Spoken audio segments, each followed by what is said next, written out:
Compensation for French fishermen should a Brexit deal fail to be agreed between the UK and the EU should not be a UK's prerogative, said the CEO of the Scottish Fishermen Federation.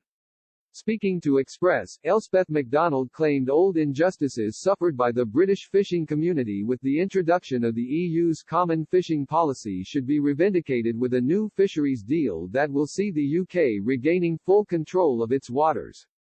Ms. MacDonald, who believes a no-deal Brexit scenario would be far more detrimental to EU fishermen than UK ones, claimed international laws on fishing would allow the UK to decide who comes in and out of its waters. Asked whether the UK should compensate French fishermen in the event of no deal, she said, "Well, I think that the EU are already making provision for compensating parts of their industries that might be affected. So, I think it would be more. I initially considered that it would be more for the EU than the UK." The UK government has argued that fishing agreements should be separate to the trade deal with access negotiated annually, as Norway does, but the EU wants unfettered access for the next 10 years. What's more, the French government has threatened to veto a trade deal unless concessions are made on the British side.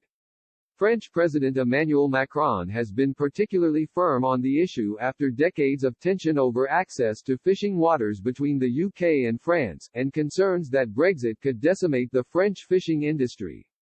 The dispute over fishing harks back to the cod wars of the 50s, 60s and 70s, during which the Royal Navy had to send warships to protect its fishing boats. After one incident in the early 80s, when a naval officer found evidence of illegal activity on a French boat, things escalated at an alarming rate. Documents unearthed by Express.co.uk at the National Archives revealed that Lieutenant Simon Hambrook, from Balderton, boarded a French trawler in the North Sea in July 1981.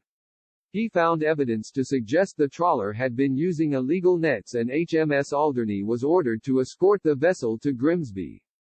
However, 3 French fishermen on board, trawlerman France Babory, his shipmate Pierre Boulet and skipper Jean Blancpain of Equihan near Boulogne, were furious. After the boat was towed, Mr. Barbary assaulted the officer and threatened to hang him, a court heard.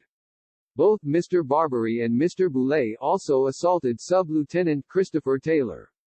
An article in the Advertiser on July 17, 1981, read, "A French trawlerman threatened to hang a Newark naval officer from the yard arm when his vessel was taken in tow by a Royal Navy fisheries protection vehicle."